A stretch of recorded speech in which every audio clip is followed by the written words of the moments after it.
Então, tá iniciado aí, né? Então, a gente está vendo aqui, né, a conversão. Como a gente converte o número de base 10 para base 2, deixa eu voltar aqui para o início.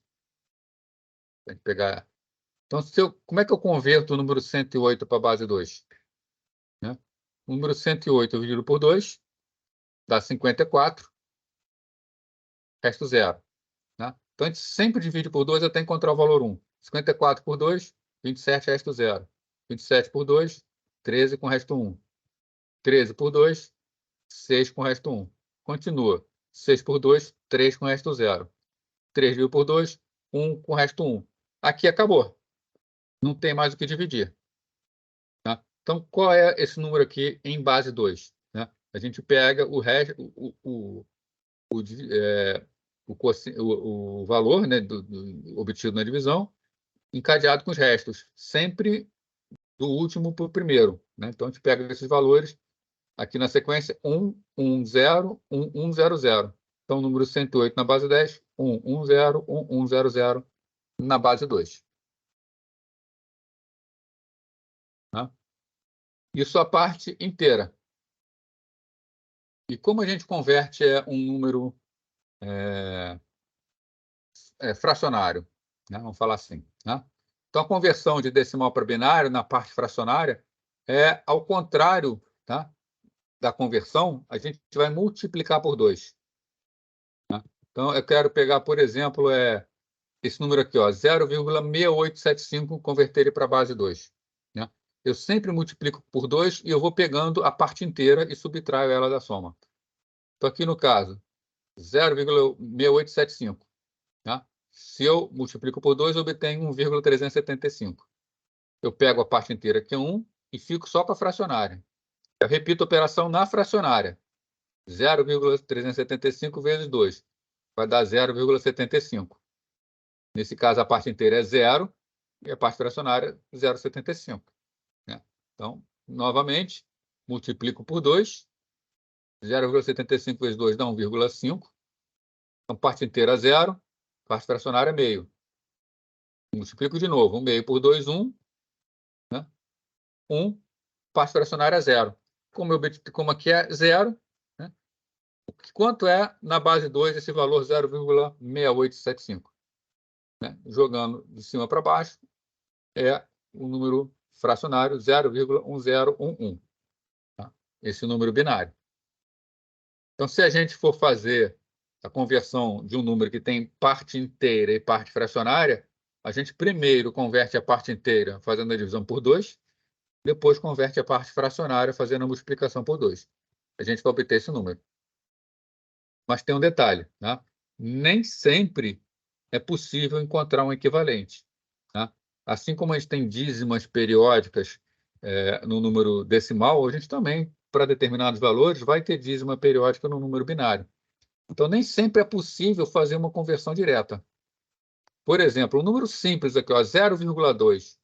Como é que eu converto 0,2 para a base 2? Né? Usando o método que a gente viu, 0,2 vezes 2 é o quê? 0,04. Aí eu faço aquele macetezinho, né? Parte fracionária, parte inteira 0, parte fracionária 0,4. Então, o que a gente faz? Pega 0,4 e multiplica por 2. Parte inteira 0, parte fracionária 0,8. Mais uma vez aqui. 0,8 vezes 2, 1,6. Parte inteira 1, parte fracionária 0,6. Beleza, fico só com a fracionária. Multiplico de novo, 1,2. Parte inteira 1, parte fracionária 0,2. Aí a gente repara o seguinte, né? A parte fracionária que eu fiquei aqui é exatamente a que eu comecei.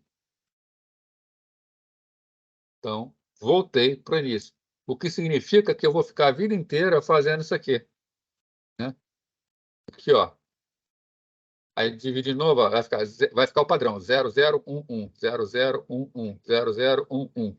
Então, eu vou ter uma sequência aqui infinita de 0011, 0011, eterno. Tá? Vai ser uma dízima periódica. Né? Agora, quando a gente tem um número muito grande numa dízima periódica, né, eu acabo aproximando para o número inteiro. Né? Quer fazer um exercício matemático aqui com vocês interessante? Eu vou perguntar para vocês o seguinte. Vocês sabem me dizer isso aqui, ó? Vamos lá, vamos ter coragem, vamos responder aí. Quanto dá 0,3333, o resto da vida, tá? 3333 infinitamente, vezes 3. Isso é igual a quanto?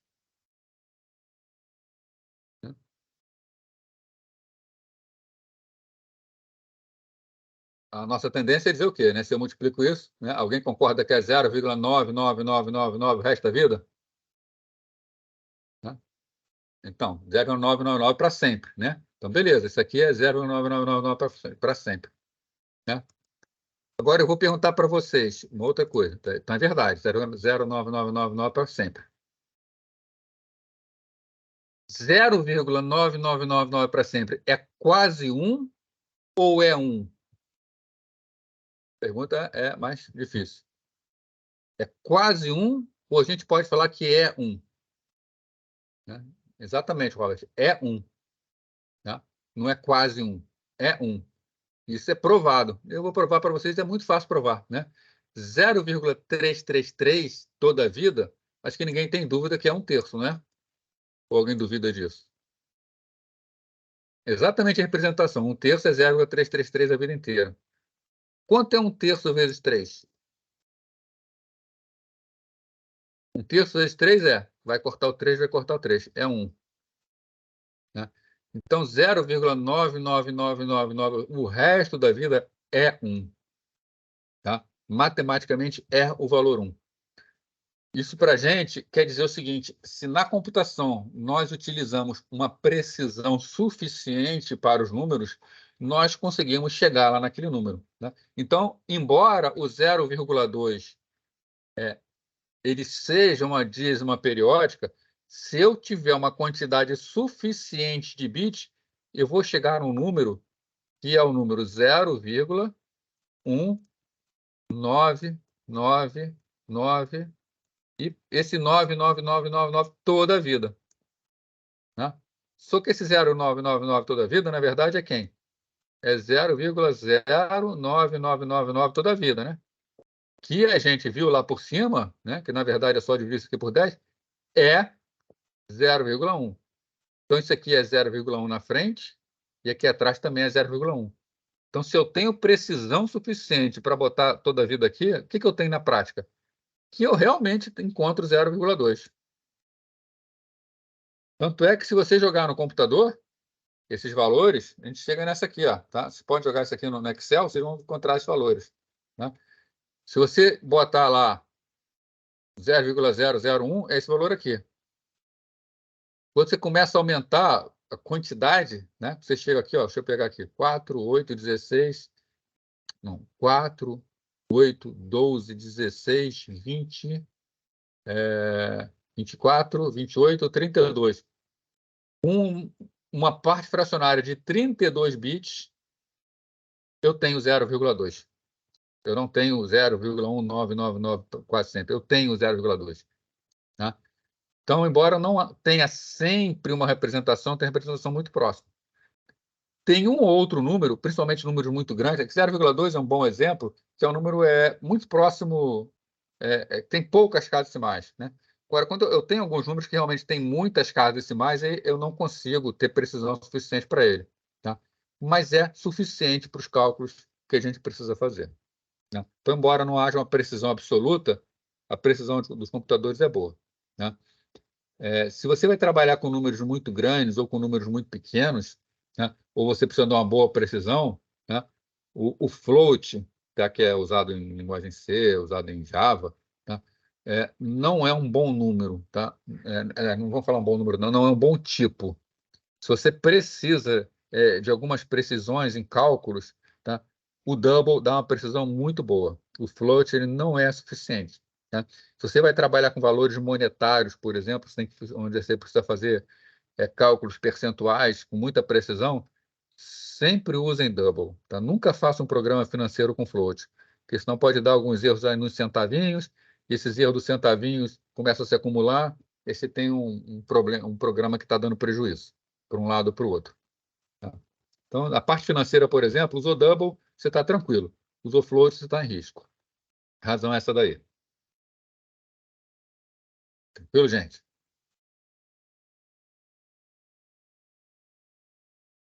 Rotação hexadecimal, né?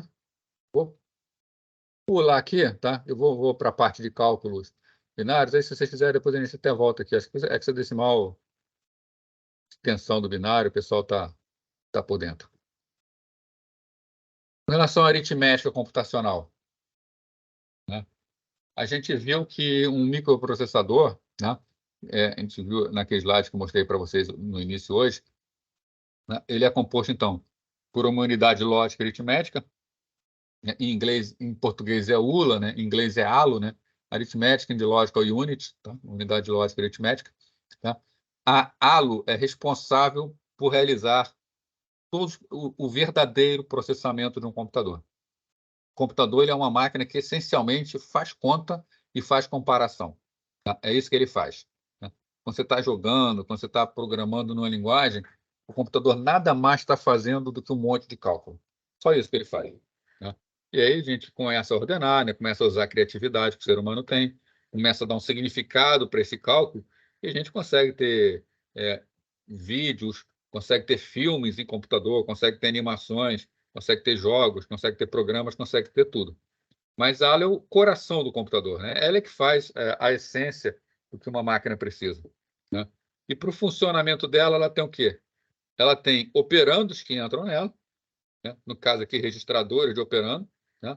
Que está escrito registradores, mas se for uma máquina CISC, pode estar entrando diretamente dados do barramento de memória, tá? Ou, né, pode ser até porque uma ALO tem um registrador de retenção na entrada. Nós temos sinais de controle, né? Esses sinais de controle aqui, eles são para dizer a operação que a ALO vai realizar. Então, se ela vai fazer uma soma, uma subtração, uma multiplicação, uma divisão, uma comparação, ela pode fazer também uma rotação de bits, pode ser uma série de operações sobre dados, né? Agora, quando ela fizer essa operação, nós vamos ter resultados, né? Por exemplo, eu mandei fazer uma soma, eu vou ter um resultado, né? E eu vou ter alguns flags, né? Flags esses que são importantíssimos, né?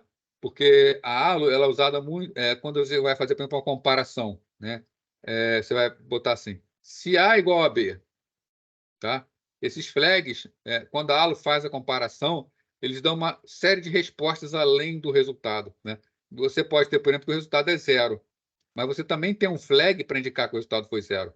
Então, você consegue rapidamente saber se o resultado foi zero. Por uma comparação, é importante saber se o resultado foi zero. Então, você já tem um flag que te dá se é zero.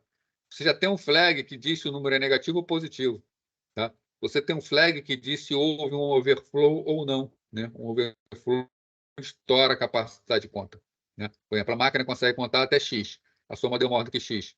Deu um overflow, tá? A gente viu também, tá? A gente vai rever agora, que pode haver um carry, né? Um carry é quando você faz uma soma que um bit sobra. Não tem problema nenhum para a soma esse bit sobrar, mas ele pode dar alguma informação extra para a gente. Então, o flag também dá um carry. Então, esses flags aqui, são uma série de bits que dizem o que aconteceu durante a operação. Então, além dos resultados propriamente dito, tem os flags.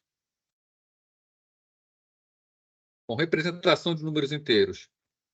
Esses números que nós vimos aqui, tá? São todos números positivos. Então, por exemplo, aqui, ó, 0000 é o número 0 na base 10. 1 no final é o número 1 na base 10.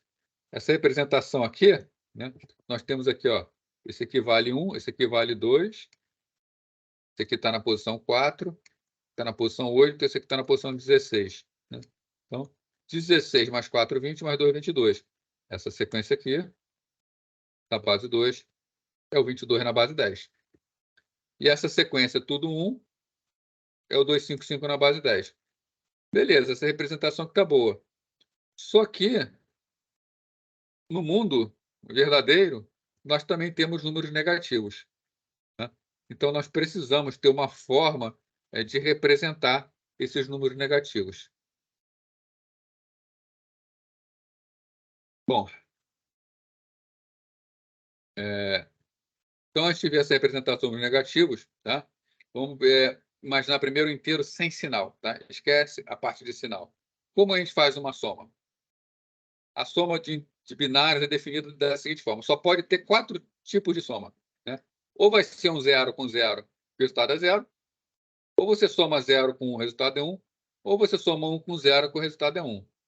Esses aqui são todos diretos. Tá? A única coisa diferente é quando a gente faz 1 mais 1. Né? 1 mais 1 é o quê? 1 mais 1. Né? Eu estouro a minha capacidade. A gente viu quando estoura a capacidade de 1, o que a gente faz? É 0 aqui e vai 1 do outro lado. Vai 1 do outro lado, 1, 0. Tá? Então, 1 mais 1 não é 10, porque 10 é 10. 1 mais 1 é 2. O 2 em binário é 1, 0. Tá? Então, 1 mais 1, 1, 0, que vale 2. Então, se eu vou fazer essa conta aqui, né? Eu vou fazer essa conta aqui, eu uso cada um desses passos que estão aqui à esquerda. Então, 1 mais 0, vai lá e vale 1. 0 mais 0 vale 0. E 1 mais 1? 1 mais 1 dá 0 e vai 1.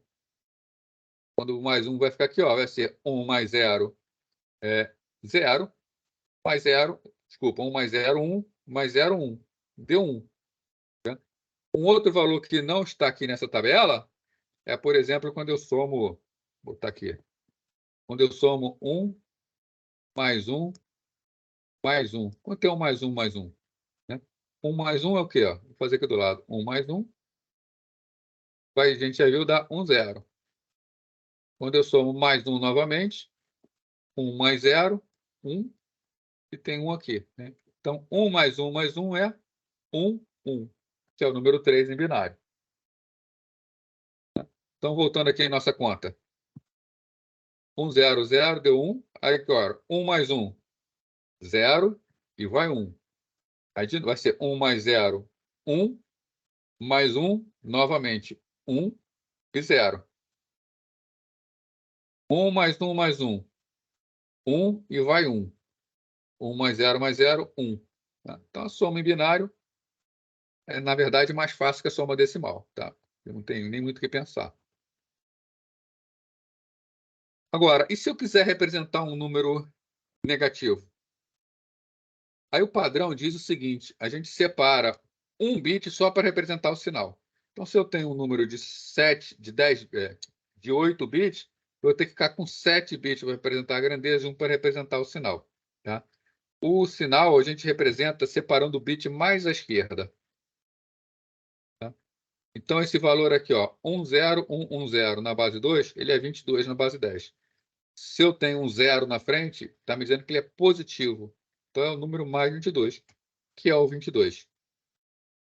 Se eu tenho o número 1 na frente, está me dizendo que ele é negativo. Então, ele é o menos 22. Tá? Essa representação sinal magnitude, ela é boa para o ser humano, porque a gente está acostumado com relação de sinais. Tá? Agora, no momento de fazer uma operação matemática, não é uma boa solução. Tá?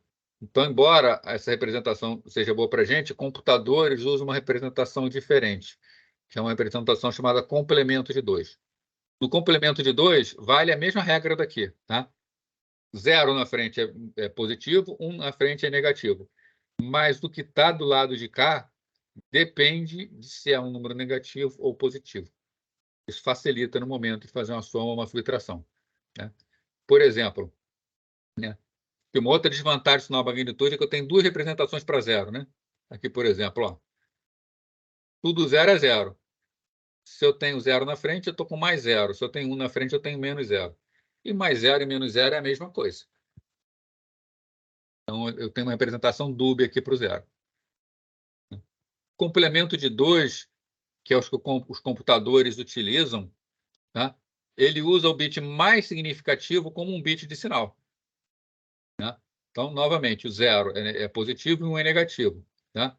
Só que tem uma regra para a gente converter um número para complemento de 2. Né? Como é que a gente converte um número qualquer para o complemento de 2? A gente inverte todos os bits e soma 1. Então, aqui, por exemplo, outras coisas que nós já vimos. Né? Vou passar aqui. Né? Não tem nenhum slide aqui que fale isso direto. Ou é aqui? Tá, então tá aqui, tá? Então, se eu voltar mais um aqui. Então, já que eu estou aqui, vamos falar tudo, né? O que o complemento de 2 faz, então? O complemento de 2, para começar, ele só tem uma representação para 0, né? Qual é a regra para fazer um complemento de 2? É inverter todos os bits e somar 1. Então, deixa eu voltar no slide aqui. Pegar o 22. Quanto é o mais 22? O mais 22 é essa sequência que está aqui, ó. 0, 0, 0, 1, 0, 1, 1, 0. Como é que eu represento o número menos 22 em binário quando uso complemento de 2? Primeiro passo, inverto todos os bits. Então, 0, 0, 0 vira 1, 1, 1. 1, 0 vira 0, 1. 1, 1, 0 vira 0, 0, 1. Então, o primeiro passo foi feito, inverti todos os bits. Segundo passo, tomo 1. 1 mais 1, 0. Vai 1. 1 mais 0, 1. O restante vai ficar igual. 0, 1, 0, 1, 1, 1.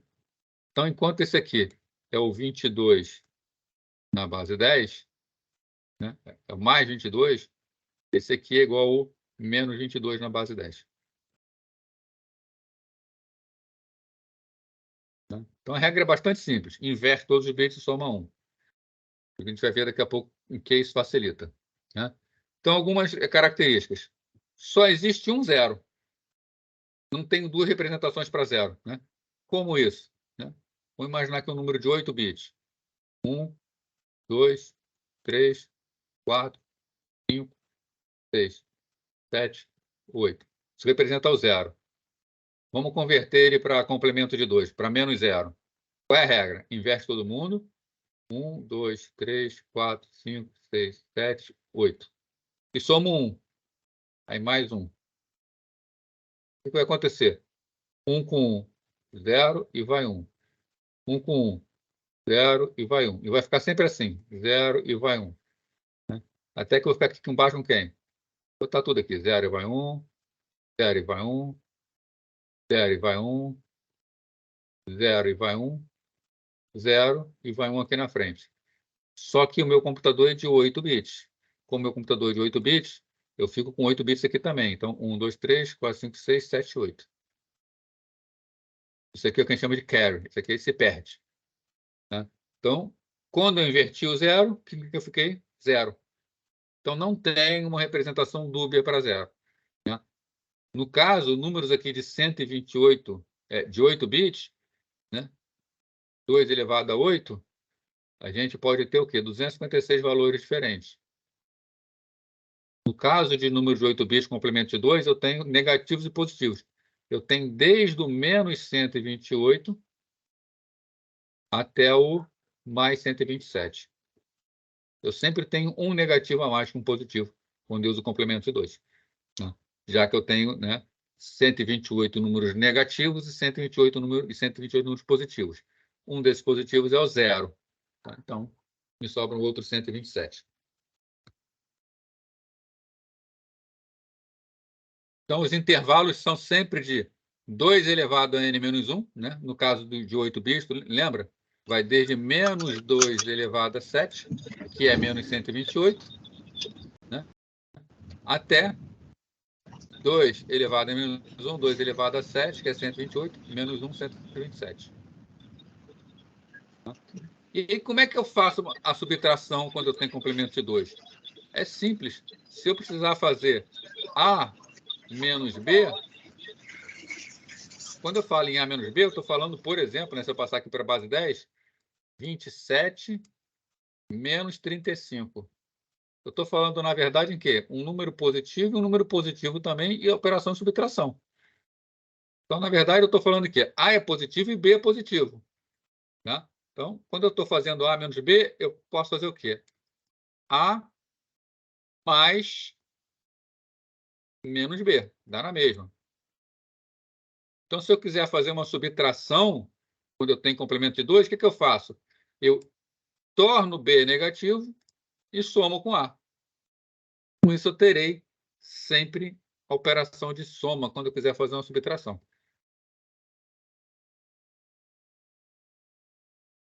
Então, exemplos aqui, né?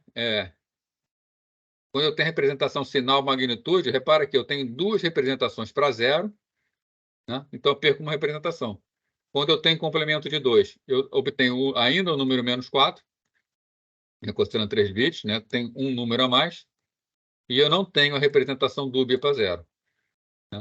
Então, só na representação o complemento de 2 é melhor. Né? Na verdade, o complemento de 2 a gente pode considerar como sendo isso aqui, ó. O último bit representa o número negativo, menos 128, e os outros representam valores positivos. Né?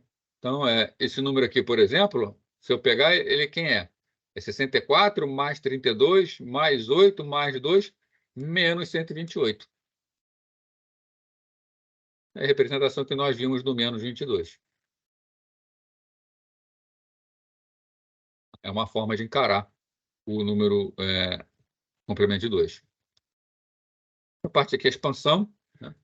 Passar para a aritmética para a gente poder ver os cálculos mais fáceis. Né? Então, aqui, por exemplo, está que eu já fiz até com vocês, né? Que é a negação do complemento de 2. A gente primeiro inverte todo mundo, depois soma 1. Então, no caso do mais 22, né? Inverte os bits, soma 1, ficou aquele valor de menos 22. Para a gente experimentar, vamos inverter menos 22 agora. O que acontece quando a gente inverte menos 22? Qual é a regra? Inverte os bits e soma 1. Quando soma 1, a gente fica com esse número aqui, ó. Repara que voltou para o mesmo, mais 22.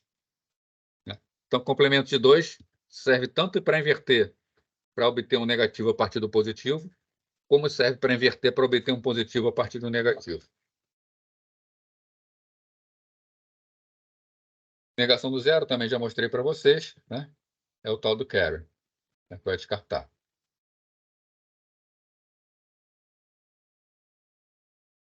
A regra do overflow, tá? No complemento de 2. Quando a gente tem complemento de 2, pode acontecer alguns problemas. Aliás, quando tem qualquer número em qualquer sistema que é limitado. Né? Se eu tenho um número vamos imaginar somente números positivos. Se eu tenho dois números de 8 bits, mas eles são muito grandes, e quando eu somo, me dá um número de 9 bits, eu tive um overflow, né? Eu tive um número maior do que eu posso trabalhar. A gente pode imaginar isso com bastante facilidade. Imagina uma calculadora, essa calculadora que a gente tem na mesa.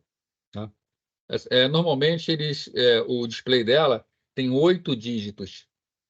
Né? Ou alguns 9, tá? Mas normalmente 8. Isso significa o quê? Que eu posso trabalhar com números de até 8 dígitos. O que acontece se eu somo dois números inteiros que passa a ter 9 dígitos? Ela dá erro, né? Ela dá um sinal de erro, que é o overflow. Então, qualquer sistema que tem uma limitação na quantidade de dígitos, ele pode dar um overflow, que é quando você tenta fazer uma conta que dá um resultado maior do que está previsto como máximo do sistema. O computador não vai ser diferente nesse aspecto. Se você tentar somar dois números e o resultado der mais, né? Por exemplo, você tem números de 3 dígitos, aí você soma 800 com 700, vai dar 1.500, vai dar um número de 4 dígitos, deu um overflow. Tá? Então, qual é a regra do overflow quando a gente tem complemento de 2? Se dois números são somados e ambos são positivos ou ambos são negativos, então o overflow vai ocorrer se somente se o resultado estiver ao sinal oposto. Ou seja, eu estou com dois números positivos, eu somei eles. Se eu continuei com o número positivo, eu estou dentro da faixa ainda, não tem problema. Da mesma maneira, se eu tenho dois números negativos e eu somo e obtenho um número negativo, eu estou dentro da faixa. Agora, se eu pego dois números positivos, somo e dá um número negativo, eu tive um overflow. Então, a gente repara aqui alguns exemplos de soma. Né? Por exemplo, somar 49 mais 38. Né? Se eu somo 49 mais 38, vai dar o quê? Vai dar 87. Né? Se eu fizer essa soma aqui, somando bit a bit, eu obtive. Olha aqui, ó, eu estou com um número positivo somando com um número positivo. O meu resultado foi o quê? Um número positivo. Então, não tem problema. Quando eu somo um número negativo com um número positivo, ó, na verdade, eu tenho aqui a faixa de representação dos valores. Tá? o que pode acontecer para dar overflow? Ou eu somo dois números positivos que são muito grandes, eu acabo passando do máximo positivo. Ou eu somo dois números negativos que são muito pequenos, né? E eu acabo passando a faixa negativa. É quando me dá overflow.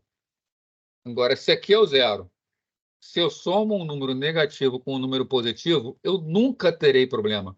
Porque o resultado dessa soma, com certeza, está em algum lugar aqui no meio do caminho. Né? Então, aqui, quando eu estou somando, nesse segundo exemplo, um número positivo, que está aqui embaixo, com um número negativo, que está aqui em cima, eu sei que eu não terei problema. Né? Que o meu resultado vai estar certo. Então, no caso aqui, menos 117 com 32, o que aconteceu? Se eu somar bit a bit aqui, eu vou obter esse resultado aqui, ó. Obtive um número negativo, caso menos 85. Sem problema. Né? Menos 22 mais 22, o que vai acontecer?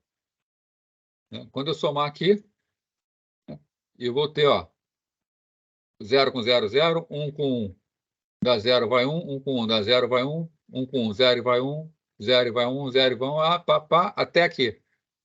Só que o meu número é um número de 8 bits. Então, aquilo que eu havia comentado com vocês, ó, o meu número para aqui.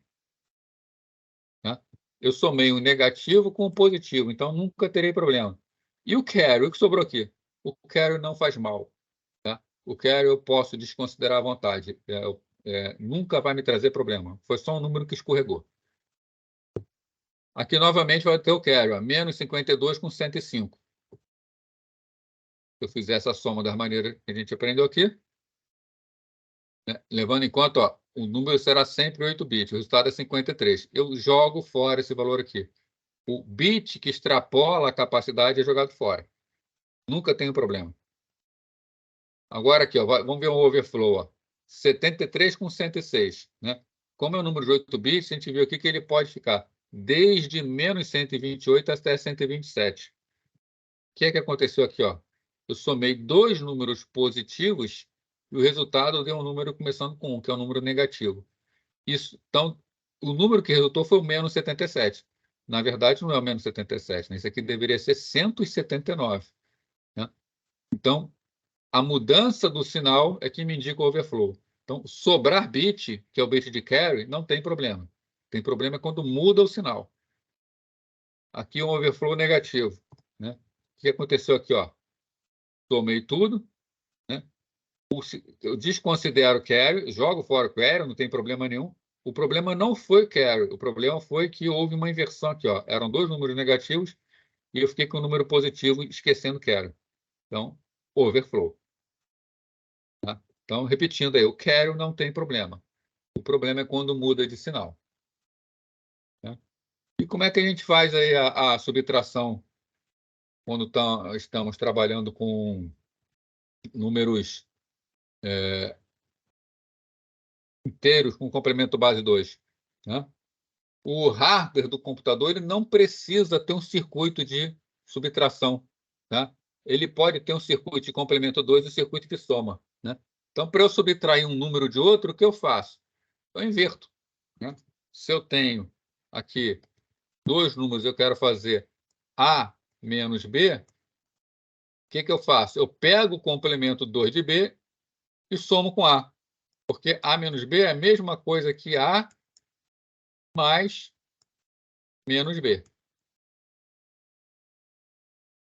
Tá? Vale para qualquer base. Base 10, base 18, base 2, base 5. Tá? Posso fazer isso aqui sempre. Então, A mais menos B. Eu pego, quando eu tenho subtração, eu faço o complemento de 2 de B e somo com A. Com isso, o hardware do meu computador não tem um circuito subtrator. Né? A ULA ela funciona da seguinte maneira. Eu tenho aqui o registrador A e eu tenho o registrador B. Né? Se eu vou fazer A mais B, tá? Eu tenho aqui um seletor. Se a minha operação é uma operação de soma, o meu seletor ele pega o registrador B. Tá? Faço esse caminho aqui de cima. Então, o resultado vai ser o quê? Eu, pelo lado de cá, eu tenho A, e eu tenho aqui um circuito somador, mais P. e eu vou guardar aqui, nesse caso aqui desse circuito, eu guardo de volta no registrador o resultado da soma. E se eu quisesse estar fazendo A menos B, né? Se eu quisesse fazer a operação negativa, aí o seletor aqui, se fosse a operação de subtração, o que ele faria? Ao invés de selecionar a entrada do registrador direto, ele seleciona a entrada do complemento. Então, aqui eu tenho um circuito que faz o complemento de 2, e aqui no seletor eu trago quem? Menos B, que é o complemento de 2 de B. Aqui eu tenho A, aqui eu tenho um somador, eu vou ficar com A mais menos B. Ou seja, o que eu vou ter no final? A menos B. Então, as unidades lógica e aritmética de um microprocessador, eles não têm um circuito de subtração. Tá? Eles fazem tudo com somador. Tá? Diminui meu hardware. Um circuito de complemento ele é muito fácil. O que o circuito de complemento vai fazer? Ele vai chegar, ele vai inverter as linhas do bit. Isso é muito fácil, é só mandar inverter as linhas. Tá? Isso é um circuito extremamente simples. É só botar isso aqui, esse circuito aqui, ó, é o que a gente chama de porta NOT. Né?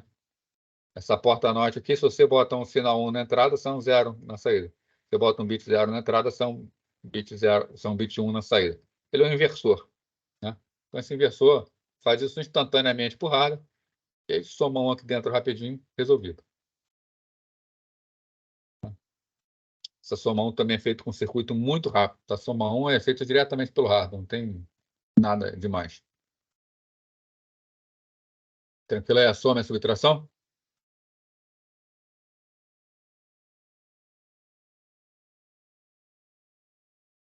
Prefere o quê? Que fale de multiplicação ou que fale de número de pontos flutuantes?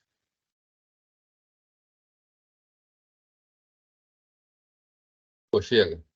Como é que está a situação?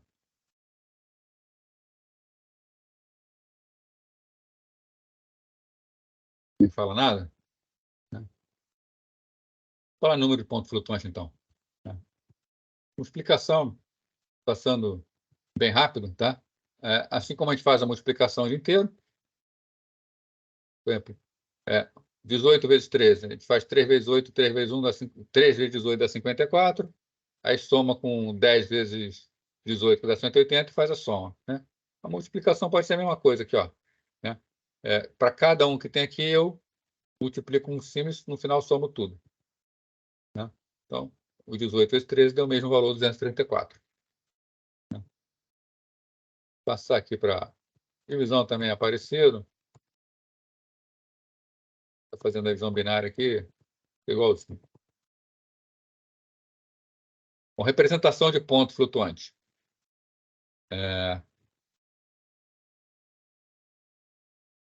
Quando a gente precisa representar valores que são muito grandes ou muito pequenos, né, normalmente a gente usa o que a gente chama de notação científica. Física usa muito isso, matemática usa muito isso. Né? Por exemplo, quando a gente olha para esse número aqui, tá, fica muito grande representar esse número dessa maneira. 0,00000, enormidade de zero. Tá?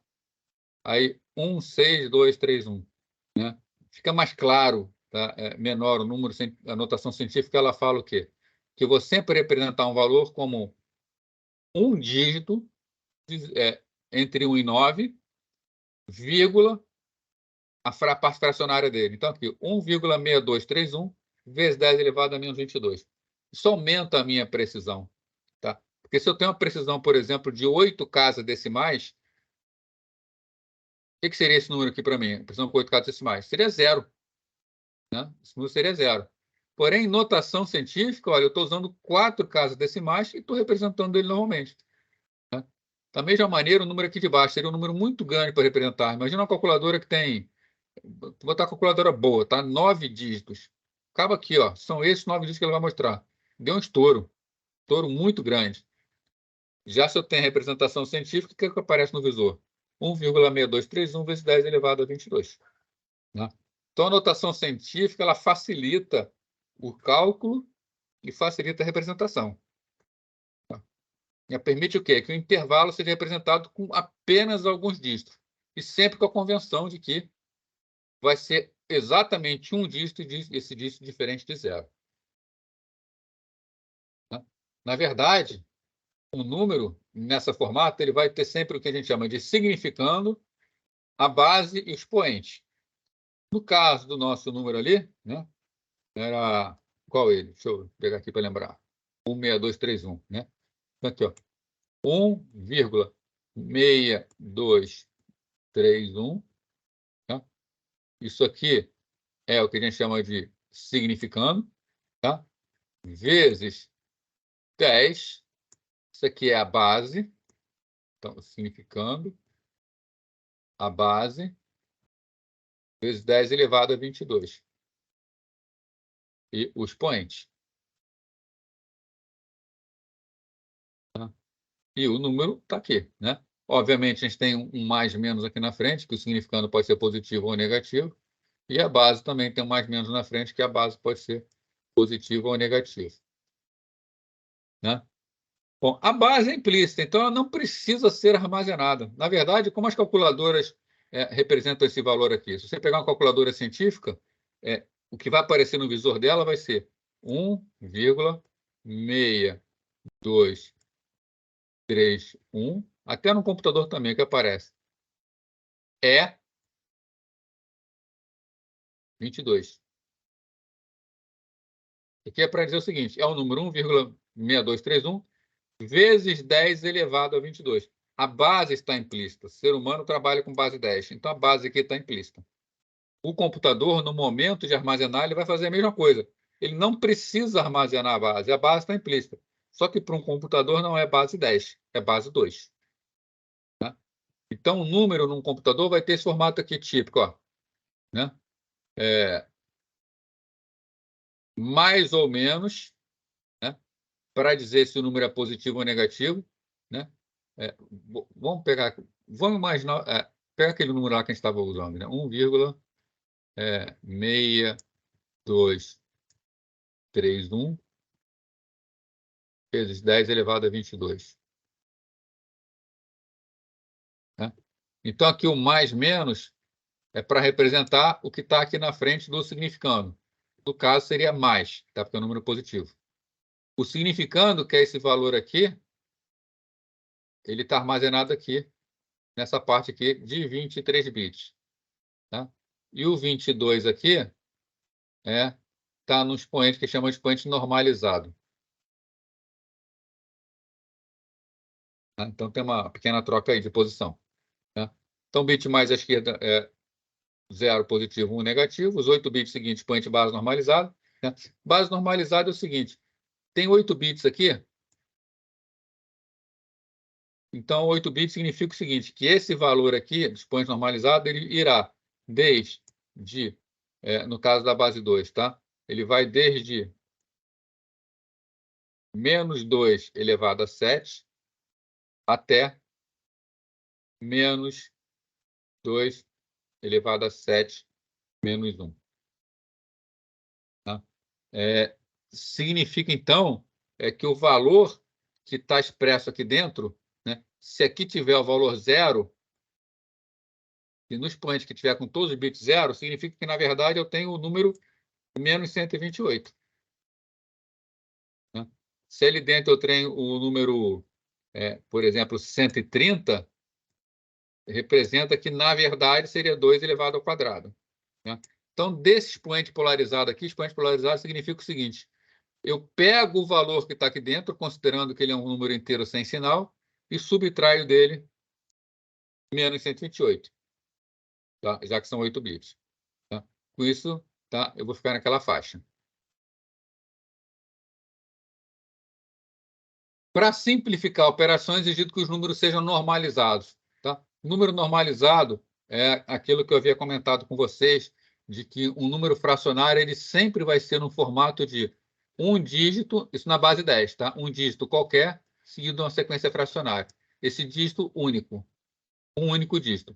E diferente de zero, não pode ser o dígito zero. Tá? Então, por exemplo, não pode ser 0,16231. Tá? Não pode ser zero, tem que começar no 1. Da mesma forma, não serve 16,231. Tem que ser sempre um dígito. No caso da base 2, já que não pode ser 0, o que vai ser esse dígito? Esse dígito, no caso da base 2, vai ser sempre 1, alguma coisa. Não é isso? Então, como ele vai ser sempre 1, alguma coisa, esse número aqui vai ser sempre 1. Se ele vai ser sempre 1, faz sentido eu armazenar ele? Né? Não faz sentido. Né? Esse número ele vai ser sempre nessa forma aqui, ó. Mais ou menos 1, uma sequência de bits, vezes 2 elevado a um expoente. Então, se o número é sempre 1, não precisa armazenar. Significa o seguinte, aqui no caso eu tinha um significando de 23 bits. Né? 23 bits significava o quê? Que eu tenho 1 bit para o expoente e 22 bits para a parte fracionária. Como eu não preciso usar o bit do expoente, eu uso 23 bits para a parte fracionária. Tá? Com isso, eu aumento a precisão em 1 bit na parte fracionária. Tá? Então, está aqui, né? Como o bit mais significativo é sempre 1, é desnecessário fazer o armazenamento dele.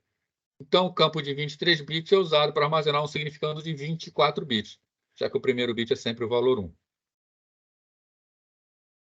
Aqui uns exemplos de armazenamento. Né? Por exemplo, como é que eu armazeno? O que eu quero armazenar, por exemplo, o número 1,6328125, tá? Vezes 2 elevado a 20. Né? Primeiro, eu preciso converter esse número aqui, tá? Em binário. Tá? Convertendo esse número aqui em binário, tá? Faltou botar aqui embaixo, esse número aqui, ele é o seguinte número. 1, né? Até aqui já. 1,1010001, tá? Esse número todo aqui. Isso aqui diz respeito ao significando. Né? E 2 elevado a 20, tá? 20 na base 10, né? Equivale a quem? 1,0100 na base 2. Né? Só que como tem aquele deslocamento que a gente viu, né? Que eles têm que somar 127 ao valor, para eu representar o 20, eu somo 20 mais 127, que na verdade vai dar o 147 na base 10, que vai ser esse número aqui. Né? Então, para eu representar esse número aqui, né? Como é que eu representaria? Né? Essa sequência aqui, ó, 10010011, é o expoente 2 elevado a 20. Então, essa sequência aparece aqui, que é o expoente normalizado. Esse número é positivo. Então, como ele é positivo, aparece o 0 aqui na parte do sinal. Né?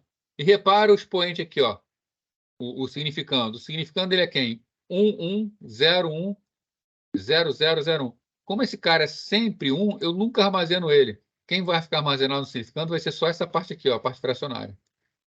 Então, se você olhar isso aqui, é exatamente o que está aqui.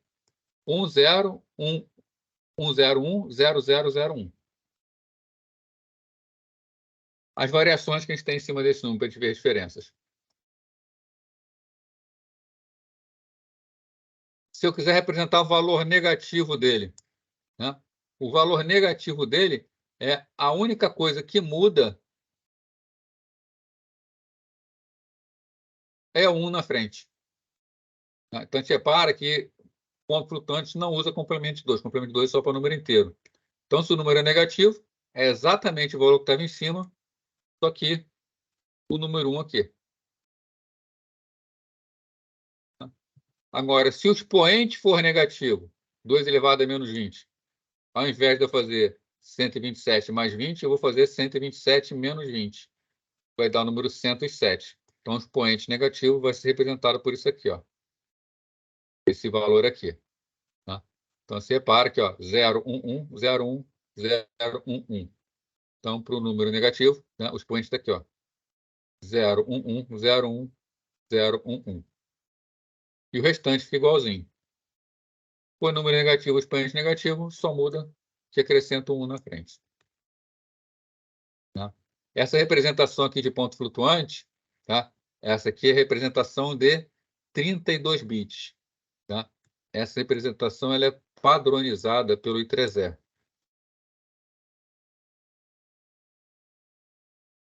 O I3E é um instituto de padronização, tá? Institute of Electronics and Electrotechnical Engineers, né? Então, é um Instituto de Engenheiros Eletrônicos e Eletrotécnicos. Tá? É um padrão muito forte, tá? E o I3E ele padroniza esse formato como 32 bits. O I3E ainda tem padrão também para números de 64 bits e maiores, tá? Todos os microprocessadores que trabalham com número de pontos flutuantes trabalham com esse formato padronizado pelo I3E. Todos, sempre, tá? Sem exceção.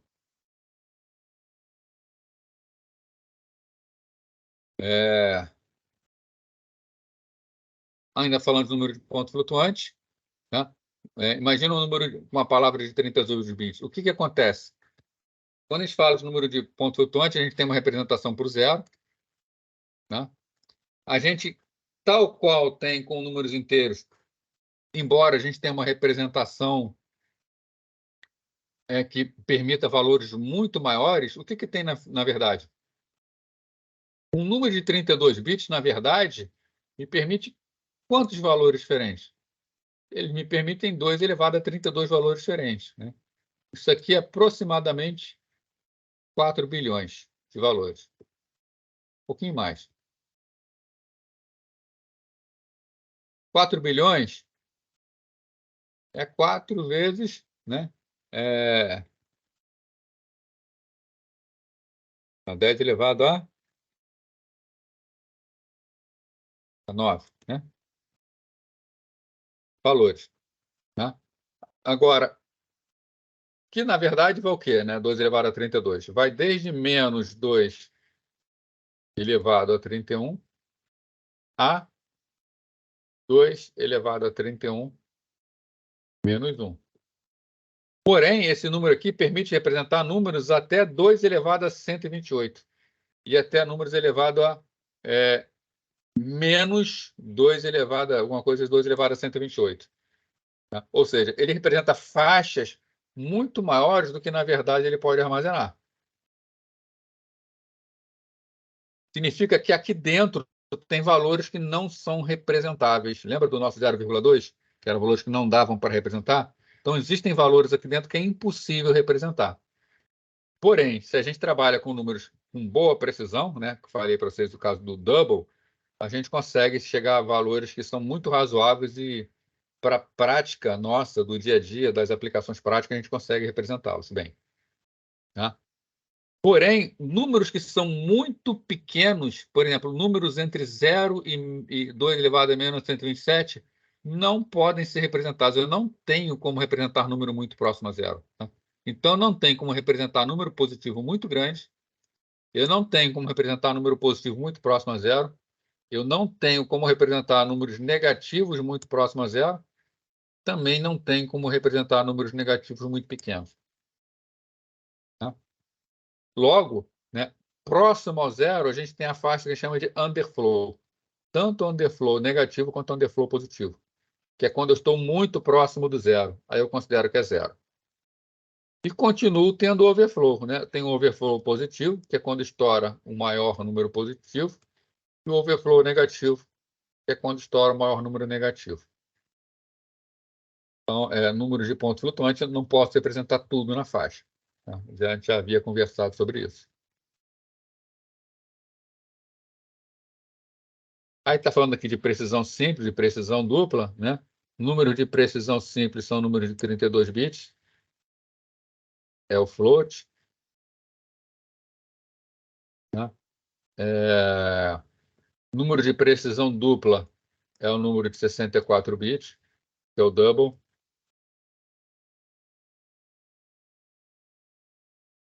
E ainda tem um número com mais precisão ainda, que é o long double. O long double, se não me engano, são números de 96 bits. Né? Aí é o long double. Esse na precisão muito maior. Aí tem que olhar lá na tabelinha os valores que eles aceitam. Tá? microprocessador Intel ele vai até o long double, que também é um padrão I3E. Tá? Então ele aceita o long double.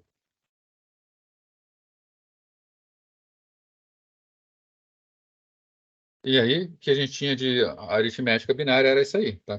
Alguém quer ver mais alguma outra coisa? Ficou com dúvida no que a gente viu? Perguntas, alguma coisa aí?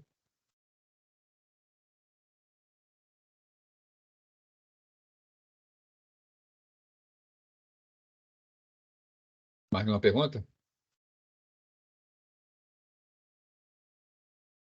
Bom, então, não tendo mais dúvida, não tendo mais pergunta, tá?